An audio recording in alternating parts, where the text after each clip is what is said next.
दोस्तों, हमारी हिंदू संस्कृति में विवाह को एक सबसे पवित्र प्रथा माना जाता है और आदिकाल से लेकर अब तक इस प्रथा को अपनाया जा रहा है और आगे भी ये प्रथा बनी रहेगी। माना जाता है कि हिंदुओं में विवाह कोई साधारण क्रिया नहीं है, बल्कि इसे तो महायज्ञ भी कहा जाता है। लेकिन हमारे इस महान परंपरा में आज के समय में कुछ बहुत ही जटिल कुप्रथाएं जुड़ गई है, जिससे देवताओं के लिए यज्ञ माने जाने वाले विवाह का महत्व भी धीरे धीरे समाप्त होता जा रहा है। हमारी आज की इस वीडियो में हम आपको यही बताने वाले हैं कि हिंदू धर्म में विवाह का कितना ज्यादा महत्व है और साथ ही साथ आपको ये भी बताएंगे कि किस तरह से हम हिंदुओं की गलती के कारण ही आजकल की बड़ी बड़ी शादियों में इस पवित्र प्रथा का कैसे मजाक बनाया जा रहा है और इसे हम किस तरह रोक सकते हैं। हमारी आज की ये वीडियो बहुत ही महत्वपूर्ण होने वाली है, इसीलिए इस वीडियो को अंत तक जरूर देखिएगा। साथ ही अगर आपने हमारे चैनल को अब तक सब्सक्राइब नहीं किया है तो इसे सब्सक्राइब भी जरूर कर लें। तो चलिए फिर बिना किसी देरी के साथ प्रभु का नाम लेकर इस वीडियो को शुरू किया जाए। जैसा कि अभी हमने आपसे कहा कि हिंदुओं में विवाह केवल एक संस्कार ही नहीं है, बल्कि ये एक पूरी की पूरी व्यवस्था है।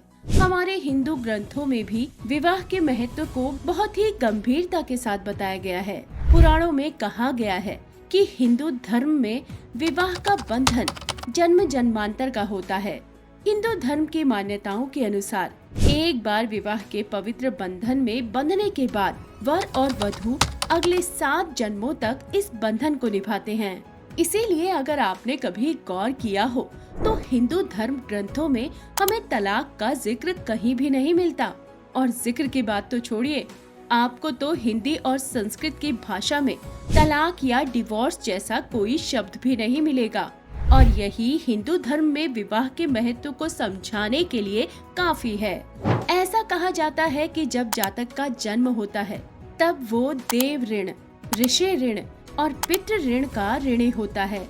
ऐसे में देव ऋण चुकाने के लिए पूजा पाठ, यज्ञ हवन आदि किए जाते हैं। फिर ऋषि ऋण से मुक्त होने के लिए वेदों का अध्ययन यानी गुरु से ज्ञान प्राप्त किया जाता है। वहीं पितृ ऋण से मुक्त होने के लिए विवाह किया जाता है। ये ऋण तब तक नहीं उतरता जब तक जातक स्वयं पिता नहीं बन जाता। अतः शास्त्रानुसार पितृ ऋण से मुक्त होने के लिए विवाह संस्कार बेहद महत्वपूर्ण है। उम्मीद करते हैं कि अब तक बताई गई बातों से आप हमारे हिंदू धर्म में विवाह के महत्व को पूरी तरह से समझ गए होंगे।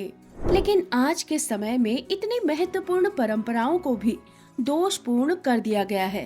तो चलिए अब हम आपको इसके बारे में भी बताते हैं। साथियों, जैसा कि हमने आपको ये बताया कि हिंदू धर्म में विवाह एक यज्ञ माना जाता है और वर और वधू को आशीर्वाद देने के लिए इसमें स्वयं देवता भी प्रवेश करते हैं। इसीलिए आदिकाल से ही विवाह की प्रथा को सूर्यास्त के पहले किया जाता था। लेकिन आपने अब तक ज्यादातर जगह यही देखा होगा कि आज के समय में लोग अर्धरात्रि में विवाह करते हैं, जबकि धर्म ग्रंथों की माने तो अर्धरात्रि में विवाह करना पूरी तरह से गलत है। लेकिन अब यहाँ सवाल ये आता है कि फिर ये रात के समय विवाह करने का चलन कहाँ से शुरू हुआ? तो दोस्तों, इसके पीछे मुगलों और अंग्रेजी हुकूमतों का हाथ था, क्योंकि उस समय ये बाहरी आक्रांता हमारी बहन बेटियों को अगवा करके ले जाते थे और कई बार तो शादी के मंडप से भी दुल्हन को अगवा कर लिया जाता था। इसीलिए रात्रि के समय सबसे छिपते छिपाते विवाह करने की प्रथा का चलन शुरू हुआ, जो उस समय के हिसाब से सही था। लेकिन आज जब हम पूरी तरह से स्वतंत्र हैं, तो हमें अपने पुराणों के अनुसार ही विवाह करना चाहिए। लेकिन ये कोई अकेली कुप्रथा नहीं है। पुराणों के अनुसार हिंदू धर्म में विवाह एक यज्ञ माना जाता है। साथ ही इस यज्ञ में वर और वधू को आशीर्वाद देने के लिए स्वयं देवता भी आते हैं। लेकिन आज के समय में होने वाली शादियों में कुछ लोग शराब का सेवन करते हैं और साथ ही कुछ लोग तो ऐसे भी होते हैं जो इस पवित्र प्रथा में भी मांस खाकर आ जाते हैं।